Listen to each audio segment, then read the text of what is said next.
चलो जी बेटा, अपन पढ़ते हैं आइसोमेरिज्म। क्या पढ़ते हैं? आइसोमेरिज्म। तो बेटा आइसोमेरिज्म की अगर अपन बात करें तो आइसोमेरिज्म ये कुल बहुत हद तक उसके पास नियर बाई है जो ऑर्गेनिक वाला पड़ा है।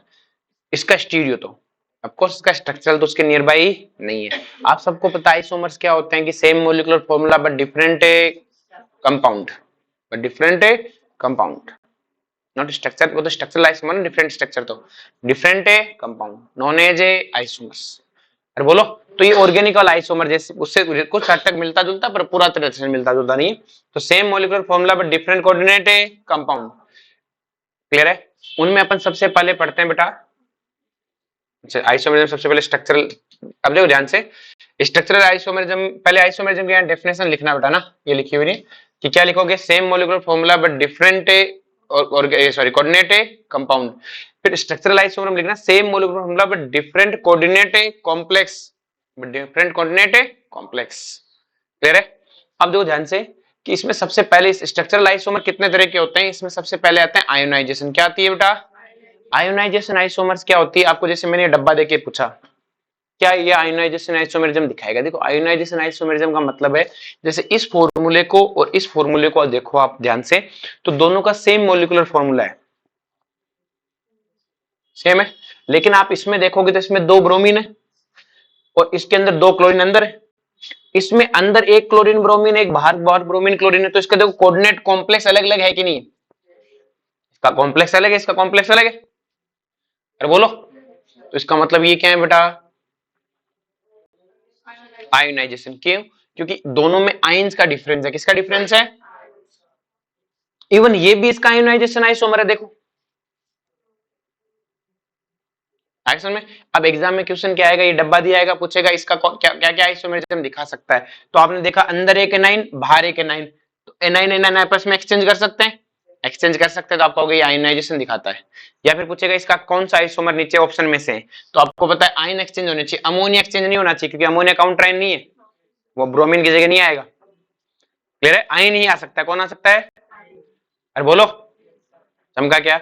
आयन एक्सचेंज करते समय चार्ज का कोई लेना देना नहीं है, लेकिन कोऑर्डिनेशन नंबर नहीं बिगड़ना चाहिए। क्या नहीं बिगड़ना चाहिए? Coordination number. आ रही बात समझ? मान लो अगर एक बाइडेंटेड होता बार, क्या होता बेटा? बाइडेंटेड, जैसे PtCl2 NH3 4 है और बाहर मान लो C2O4 2- होता। क्लियर है? तो जब ये C2O4 अंदर जाएगा तो दोनों क्लोरीन को बाहर फेंकेगा। किसको बाहर फेंकेगा?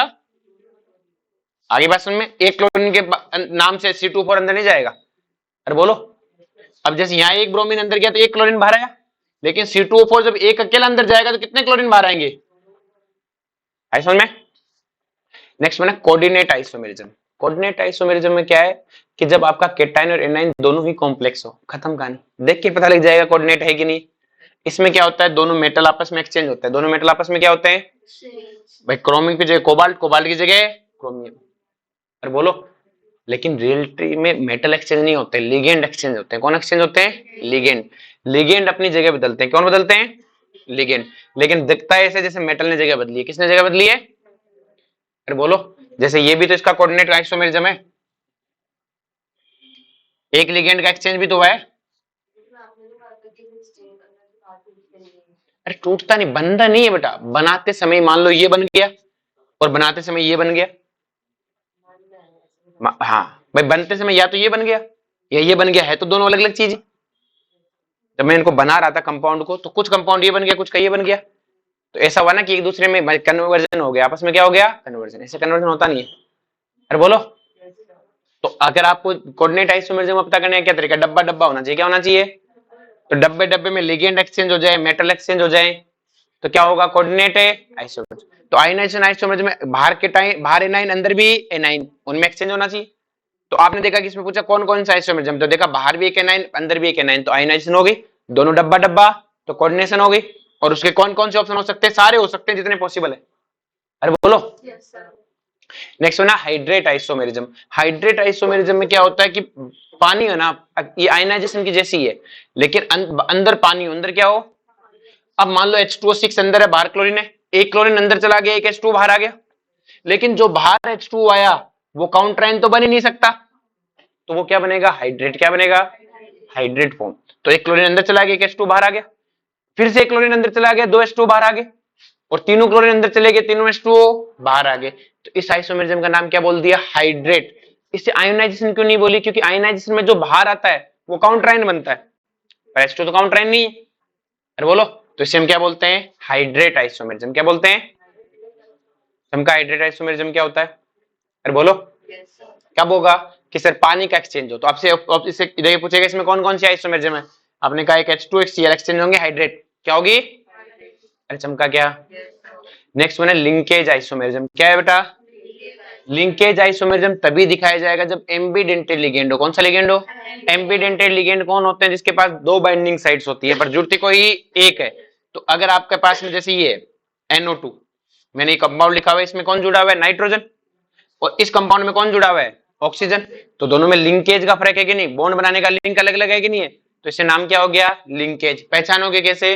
जैसे मैंने पूछा इसमें कौन कौन से आइसोमेरिज्म है, आपने कहा NO2 एक एनाइन है, एनाइन तो लिंकेज तो है, सॉरी एनाइन क्या एम्बीडेंटेड है, तो क्या होगा? लिंकेज। तो ये सारे जो एम्बीडेंटेड लिगेंड है ये जब दिखे तो अब उसमें एक लिंकेज पक्का। अरे बोलो। तो क्वेश्चन देख के पहचान लोगे। सबसे पहले देखो, अंदर आइन बाहर आइन, तो आयनाइजेशन। डब्बा डब्बा तो कोऑर्डिनेशन। एक भी एम्बीडेंटेड दिख गया तो लिंकेज, और पानी और बाहर एनाइन दिख गया तो हाइड्रेशन। बस यही तो पूछता है। अरे बोलो, ये तुम्हें पढ़नी नहीं है, कोऑर्डिनेशन आइसोमेरिज्म लिगेंड ये तुम्हारे नहीं है। नेक्स्ट वन है स्टीरियो आइसोमेरिज्म। क्या है बेटा? स्टीरियो आइसोमेरिज्म क्या होता है? जैसे अपन स्टीरियो पढ़ते थे तो ऑर्गेनिक वाली, तो उसमें क्या होता था कि 2D नाम सेम होता था, 3D में पोजीशन बदलती थी। इसमें भी क्या होगा? डब्बा सेम होगा। क्या होगा? डब्बा। स्ट्रक्चरल में डब्बा बदल रहा था, देखो स्ट्रक्चर में क्या बदल रहा था? डब्बा बदल रहा था, डब्बे के अंदर बॉन्डिंग बदल रही थी। इसमें बॉन्ड बॉन्ड कुछ नहीं बदलेगा, बस बॉन्ड का 3D में अरेंजमेंट बदलेगा। क्या बदलेगा? अरेंजमेंट बदलेगा। उसे हम क्या बोलते हैं बेटा? Stereo isomerism. अब इसको स्टीरियो आइसोमेरिज्म आपको तभी समझ में आएगी जब ऑर्गेनिक वाली आइसोमेरिज्म आपको अच्छे से आती है, वो भी स्टीरियो वाली, तभी ये टक समझ में आएगा, वरना ये कभी समझ में नहीं आती। आ रही बात में? तो अब देखो स्टीरियो आइसोमेरिज्म क्या है कि same molecular formula, same coordinate compound but different 3D arrangement. ये तभी अच्छे से समझ में आएगी बेटा जब आपको क्या आती हो? ऑर्गेनिक वाली आइसोमेरिज्म, वरना कोई मतलब नहीं है पढ़ने का। क्लियर है? तो जैसे बात करते हैं ज्योमेट्रिकल में क्या होता है बेटा, वहां पे क्या बताया था? ज्योमेट्रिकल में डिस्टेंस बदलती है। क्या बदलती है? डिस्टेंस। आ रही बात में? तो अगर आपको मान लो पहले लिगेंड के बीच में डिस्टेंस L1 थी, कितनी थी बेटा? या फिर इसको डिस्टेंस को A1 बोल देते हैं, और ये डिस्टेंस क्या थी बेटा? A2। तो अभी देखो L1 और L2 के बीच में डिस्टेंस कितनी है? A1। और इस वाले कंपाउंड में L1 और L2 के बीच की डिस्टेंस कितनी है? A2। और A1 और A2 आपस में बराबर है। तो अगर लिगेंड के बीच की डिस्टेंस बदल जाए तो उसी को क्या बोलते हैं? Geometrical isomer. ये तो ऑर्गेनिक में पढ़ाया था कि अगर डिस्टेंस बदल जाए तो क्या नाम होता है? ज्योमेट्रिकल। क्या नाम होता है? अरे बोलो। Same molecular formula, same coordinate compound but different in 3D arrangement, distance between a ligand are different. अरे बोलो। ऑप्टिकल आइसोमेरिज्म में क्या होती है कि मॉलिक्यूल में प्लेन ऑफ सिमेट्री या सेंटर ऑफ सिमेट्री नहीं होनी चाहिए, तो उसका क्या बनता है बेटा? Optical isomer. अरे बोलो, वही तो होता है कायरल। भाई कायरल कौन होता है? जिसमें प्लेन ऑफ सिमेट्री और सेंटर ऑफ सिमेट्री ना हो। तो आपको एक मॉलिक्यूल में प्लेन लगाना है और सेंटर ऑफ सिमेट्री लगाना है। अगर प्लेन ऑफ सिमेट्री और सेंटर ऑफ सिमेट्री नहीं है तो मॉलिक्यूल कायरल है, और जो कायरल है उसकी एक मिरर इमेज है, और वो क्या कहलाएगी? एनाइंशोमर्स। तो ये एनाइंशोमर ये पढ़ाने की जरूरत नहीं है, सब ऑर्गेनिक में पढ़ाए हुए। कहां पढ़ाए हुए? ऑर्गेनिक में। क्लियर है? अब देखो सबसे पहले पे चेक करना है टेट्राहेड्रल के लिए। देखो कुछ भी ना हो, आपको एक चीज चेक करना है, टेट्राहेड्रल मॉलिक्यूल है तो एक पेन देना चार।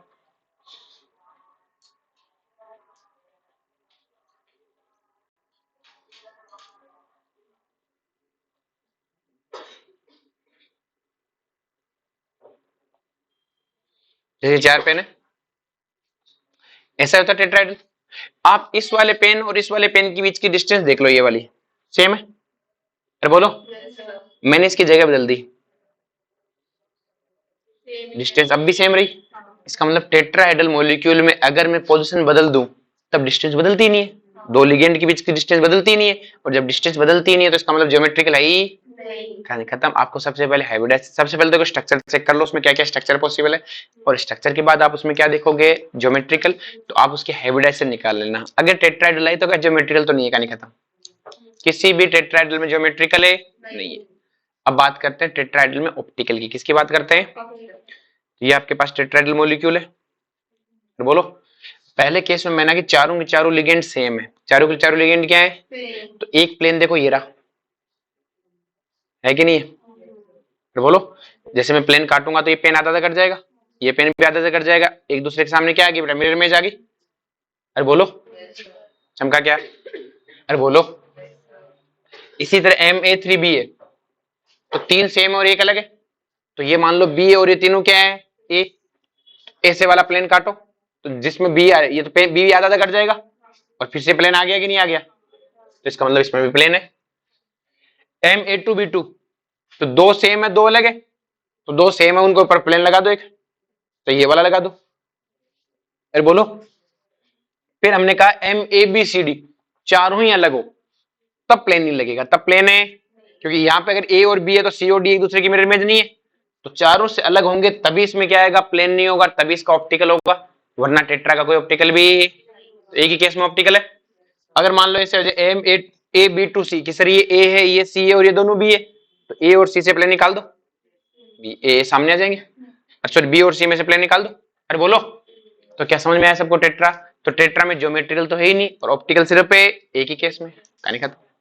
अरे बोलो, नेक्स्ट बात करते हैं स्क्वायर प्लेनर की। किसकी बात करते हैं? स्क्वायर प्लेनर कैसा होता है? एक प्लेन में होता है मॉलिक्यूल इस तरह से,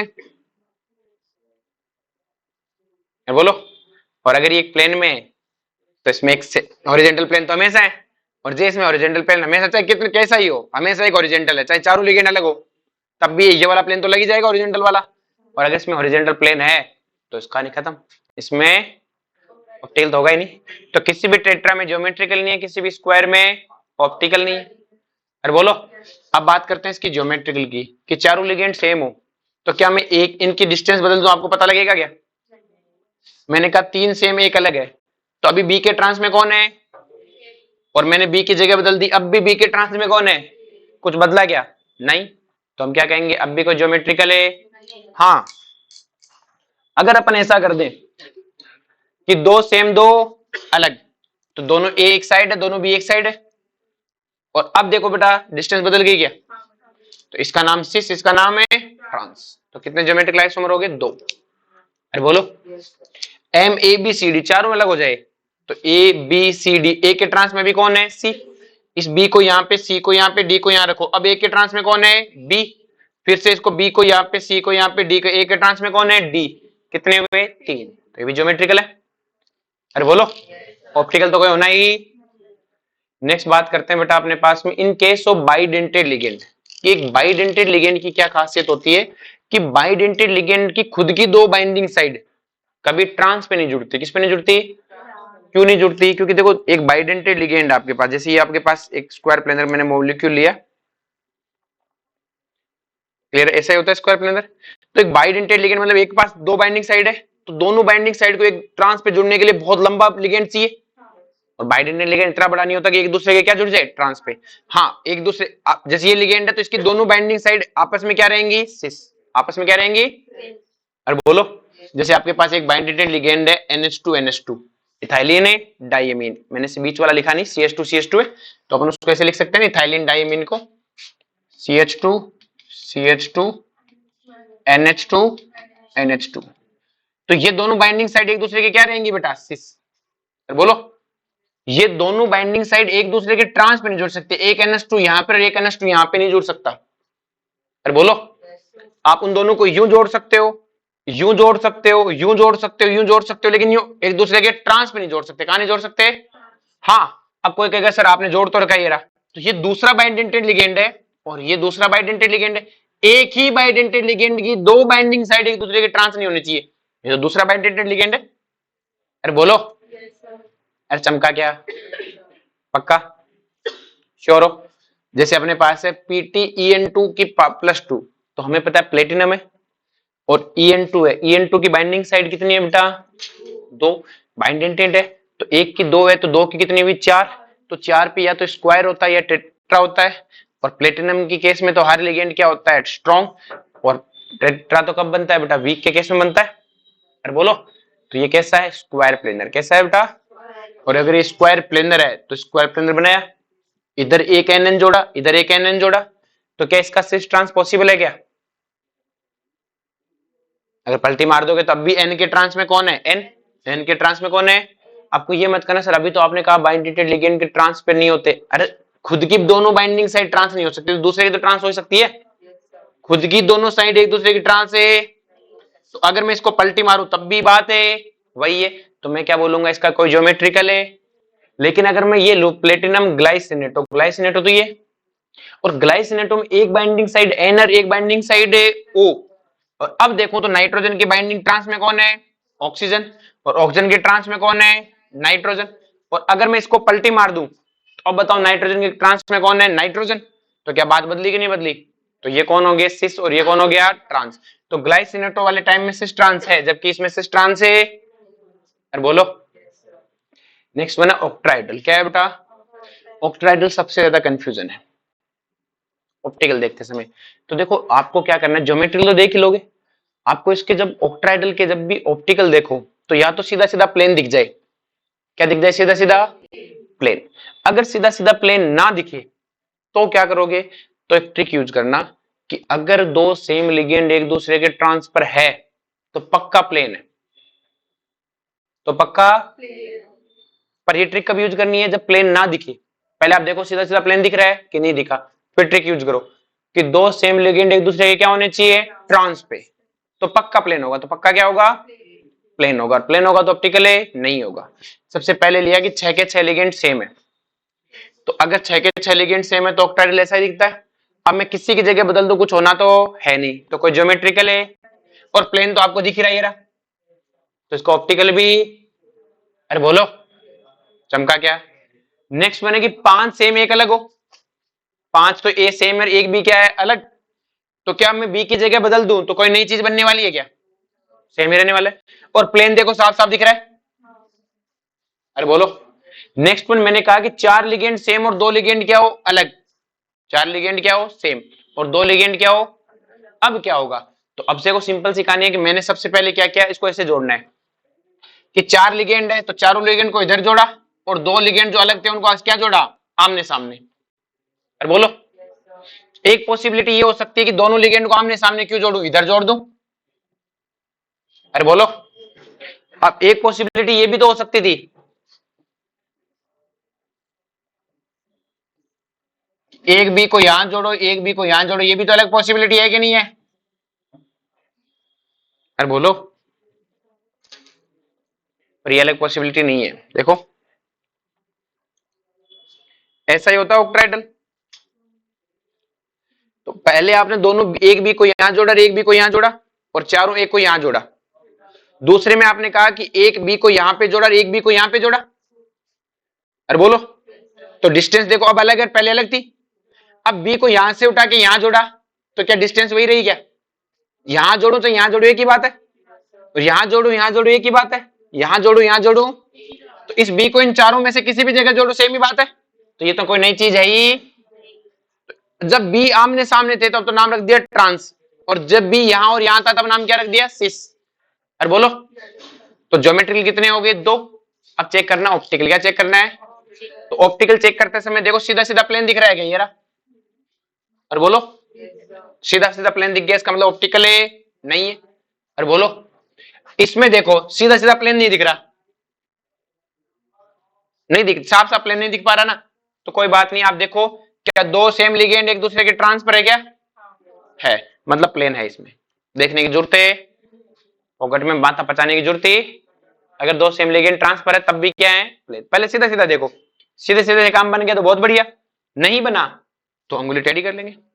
अरे बोलो। अरे चमका क्या। जैसे नेक्स्ट वन है Ma3B3, 3 लिगेंड सेम 3 है अलग, हमने तीनों को एक साइड लगा दिया, तीनों सेम को एक साइड लगा दिया। अरे बोलो। फिर एक ए को उधर भेज दिया, एक बी को नीचे ले आए, ऐसे लिख दिया। देखो अब इनमें इसमें डिफरेंस है, देखो तीनों लिगेंड ए है, कोई किसी के ट्रांस नहीं है, और इसमें कम से कम एक लिगेंड क्या हो गया, ट्रांस, डिस्टेंस बदल गई। अरे बोलो। तो इसमें तीनों की तीनों ए एक साइड है तो उसका नाम हो गया फेसियल, क्या नाम हो गया, और इसमें एक क्या हो गया बेटा, दूसरी तरफ चला गया तो उसका नाम क्या हो गया, मेरिडोनियल। तो इसको शॉर्ट में क्या लिखते हैं बेटा, FSC, और इसको क्या लिखते हैं, मर, क्या बोलते हैं। तो अब क्या हुआ, सिंपल सी कहानी, एक ए उठ के उधर चला गया, भाई आपका कोई दोस्त आपको छोड़ के दूसरी तरफ जाके बैठे तो आप क्या कहते हो, जा मर उधर। तो एक ए उधर जाके बैठा तो आपने उसको क्या बोला, जा मर उधर। अरे बोलो। तो कितने ज्योमेट्रिकल हुए, 2। अब चेक करो इसका ऑप्टिकल है कि नहीं है। तो या तो सीधा सीधा प्लेन दिख जाए कि ये रहा सर सीधा सीधा प्लेन। अरे बोलो, सीधा सीधा प्लेन दिख गया तो डरने की जरूरत है, इसमें सीधा सीधा प्लेन ही नहीं है, मत होने दो सीधा सीधा प्लेन, फिर अपना ये रहा। अरे बोलो, अरे चमका क्या, पक्का। चलो नेक्स्ट वन है M A B C D E F, पांचों के पांचों क्या हो जाए, अलग, क्या हो जाए, छह के छह अलग हो जाए, तो पक्का ज्योमेट्रिकल होगा, पक्का ऑप्टिकल होगा। नेक्स्ट वन है M A two C two, M A का मतलब क्या हो गया बेटा, बाइडेंटेड लिगेंड, क्या है बेटा, बाइडेंटेड लिगेंड। तो आपको इसको बनाना है, तो देखो ध्यान से, ये क्या हो रहा है, अच्छा जैसे ये अपने पास एक ये ऐसा ही होता है बेटा एक ऑक्ट्राइडल, तो दो तो आपके पास सी है मतलब सेम है, तो उन दोनों सी को तो आपने यहां जोड़ दिया, और ए बाइडेंटेड है तो एक को यहां जोड़ दिया और एक को, कौन सी फॉर्म बनी, ट्रांस, कौन सी बनी, ट्रांस। बोलो कोई दिक्कत है। फिर आपने क्या किया, एक को तो यहां जोड़ दिया, एक सी को यहां पे, एक सी को यहां पे जोड़ा, और दूसरे वाले ए को यहां जोड़ दिया। अरे बोलो, तो ये तो सब एक दूसरे के ट्रांस थे, इसका नाम ट्रांस हो गया, और इसका नाम क्या हो गया, सिस, क्या नाम हो गया, तो ये आपकी ट्रांस फॉर्म है, और ये आपकी कौन सी फॉर्म है, सिस फॉर्म है। अब हमें पता लग गया ज्योमेट्रिकल आइसोमर कितने अपने पास है, दो, कितने ज्योमेट्रिकल है, किस फॉर्मूले के, इस फॉर्मूले के। अब हमें पूछना है ऑप्टिकल, क्या पूछना है, तो ऑप्टिकल देखना है तो पहले इसकी सिस ट्रांसफॉर्म में देखो, तो ट्रांसफॉर्म में तो साफ साफ प्लेन दिख रहा है या बीचला, तो इसका मतलब ट्रांसफॉर्म का ऑप्टिकल है, नहीं है। अब सिस की बात करें तो सिस में पहले तो देखो सीधा सीधा प्लेन दिख रहा है, नहीं दिख रहा। अब देखो कोई सेम ग्रुप एक दूसरे के ट्रांस है क्या, पूरा ट्रांस नहीं है बेटा, ये इधर है, ये नीचे,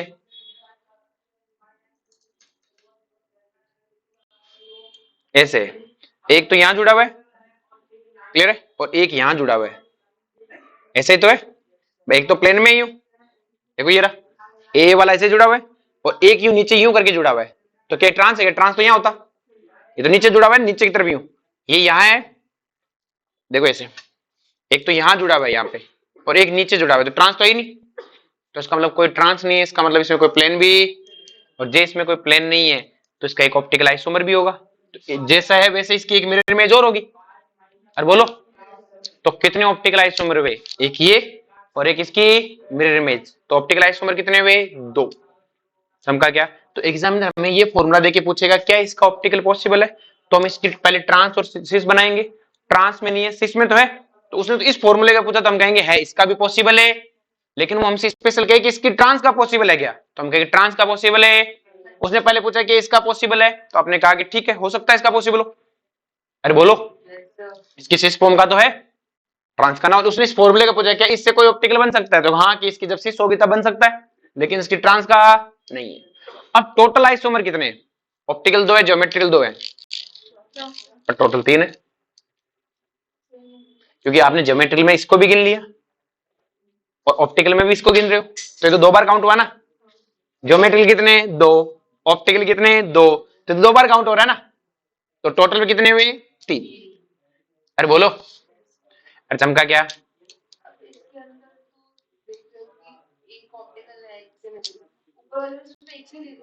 एक से किससे, किसमें नहीं देखा, सिस ट्रांस सब में देखा, बता, इसका देखा, इसका देखा, इसके में नहीं ऑप्टिकल, इसमें तो सीधा प्लेन दिख रहा है, ये रहा टक्कर से। मैं प्लेन देख के अलग अलग देखा है, मैं तो पहले सिस ट्रांस बनाए, फिर अलग अलग सिस का पूछा, ट्रांस का पूछा है।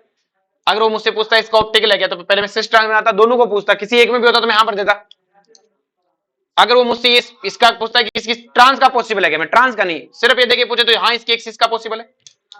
अरे बोलो, नेक्स्ट वन, हाँ इसका ट्रांस कैसे पता था, मतलब इसका हाँ ये नीचे वाला आपने बताया ना, ये इसका क्या ऑप्टिकल, ऑप्टिकल के लिए सबसे पहले प्लेन देख, प्लेन दिख रहा है, तो फिर अपने ट्रिक क्या है, सेम ग्रुप ट्रांस होने चाहिए, क्या इसके सेम ग्रुप ट्रांस है कहीं पर भी, ये है तो है ये वाला, ये अभी यही तो समझा रहा था, तब कहां दिमाग गया था, ये ए यहाँ पर है और ये नीचे, बता कहां ट्रांस है, ये यूं है, पता चलेगा हमें कि ये ऐसे है।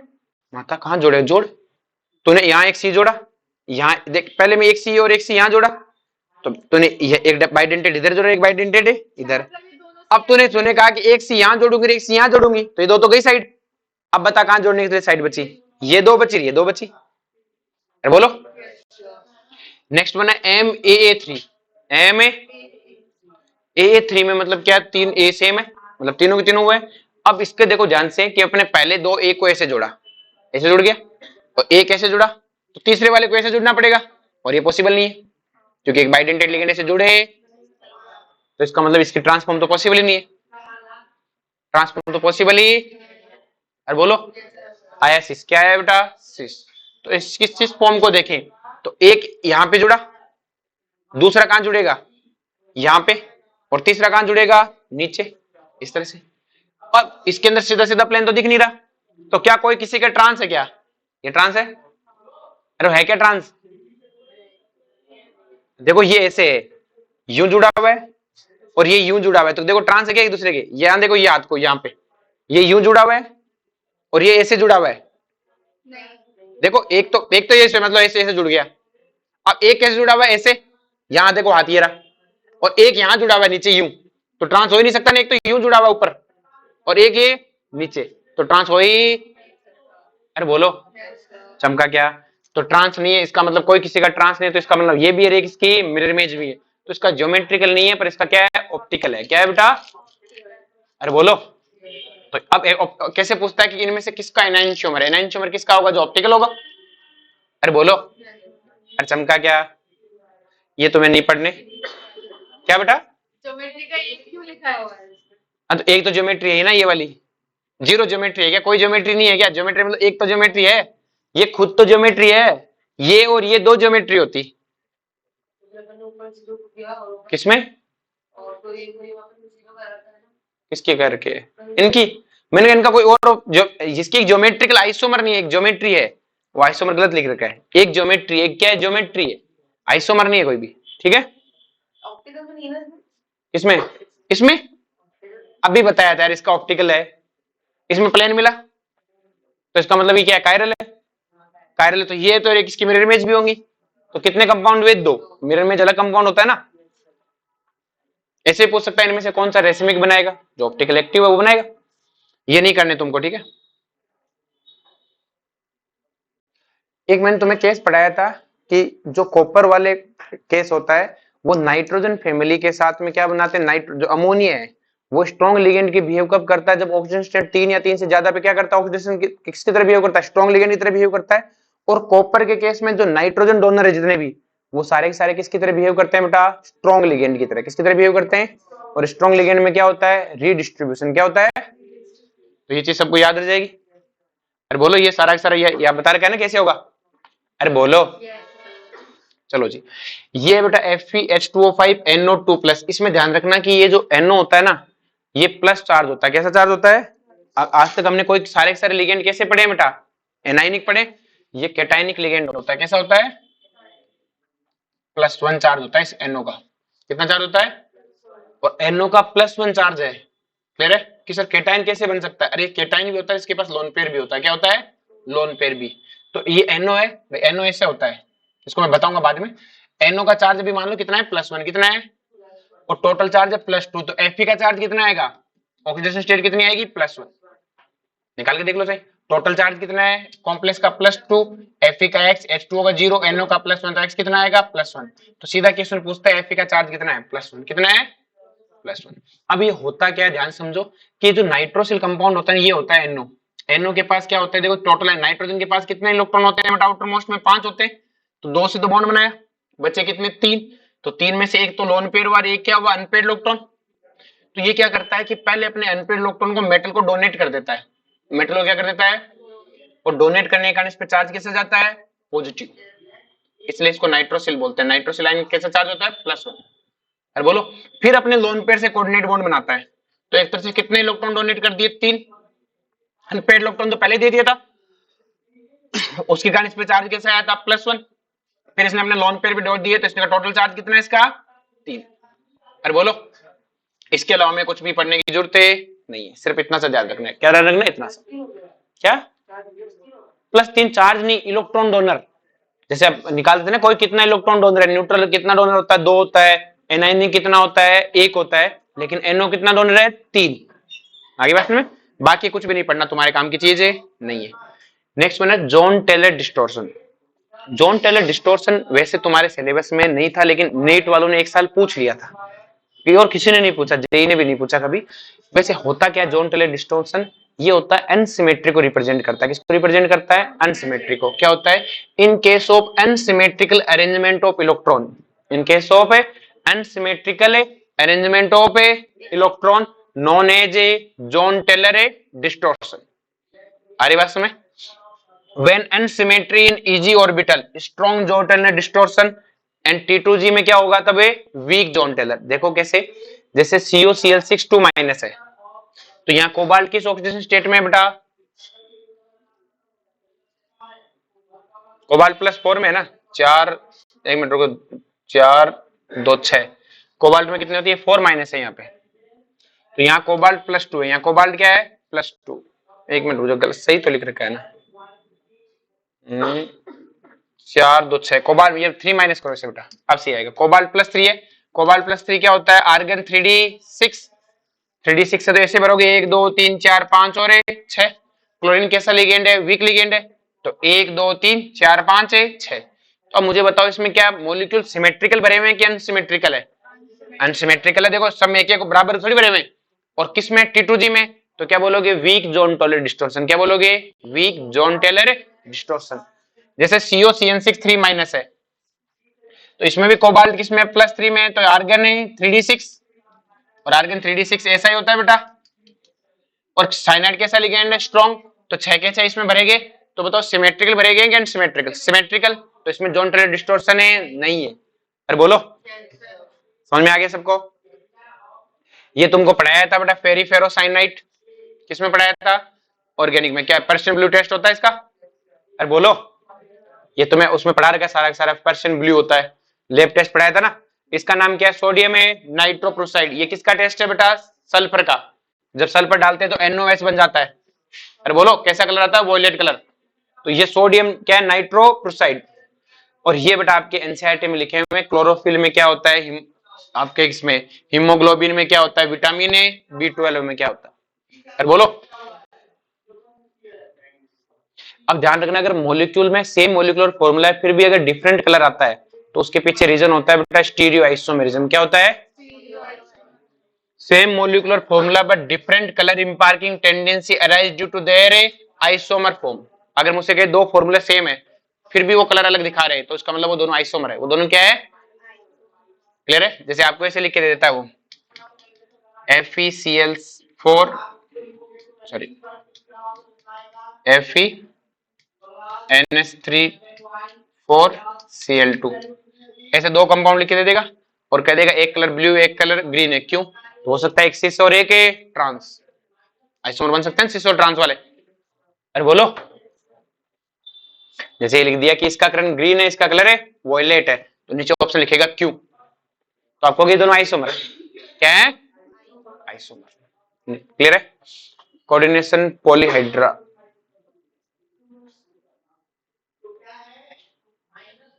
छोड़ दो इसको, कोई मतलब नहीं। नेक्स्ट वन है होमोलेप्टिक और हेट्रोलेप्टिक। होमोलेप्टिक क्या होता है? All donor atom is a same. All donor atom बोला है, लिगेंड नहीं। All donor atom is a same. और हेट्रोलेप्टिक क्या होता है? More than one type of A donor atom. जैसे इसमें चारों डोनर एटम कौन होंगे? नाइट्रोजन। इसके 6 के 6 डोनर एटम कौन है? कार्बन। इसमें EN है, EN के दोनों डोनर एटम ही कौन होते हैं? नाइट्रोजन। यहाँ पे डोनर एटम कौन है? नाइट्रोजन और ऑक्सीजन। यहाँ पे कौन है? कार्बन और क्लोरीन। यहाँ ग्लाइसिनेटो है। या तो ये होमोलेप्टिक हुआ कि हेट्रोवा? क्यों? क्योंकि एक नाइट्रोजन और एक है, DMG में भी एक नाइट्रोजन और एक है। क्लियर है? अब आपको ये याद रखना है ऑक्ट्राइडल टेट्राइडल स्क्वायर प्लेनर, ये याद रहने की कोई खास जरूरत है? किसमें कौन सा ऑर्बिटल होता है? किसमें कौन सा? अरे बोलो, यहां तक किसी को कोई दिक्कत? पक्का? अच्छा, ये और तो एनसीईआरटी में लिखे हुए कलनाइटिस का फॉर्मूला है, ये मोर साल्ट का फॉर्मूला है, ये पोटास एलम का फॉर्मूला है। क्लियर है? ये याद रखना। क्लियर है? और ये चैप्टर हुआ कंप्लीट। कल अपन करेंगे इसके क्वेश्चंस। ठीक है? हाँ देते हैं मॉड्यूल अभी। ठीक है?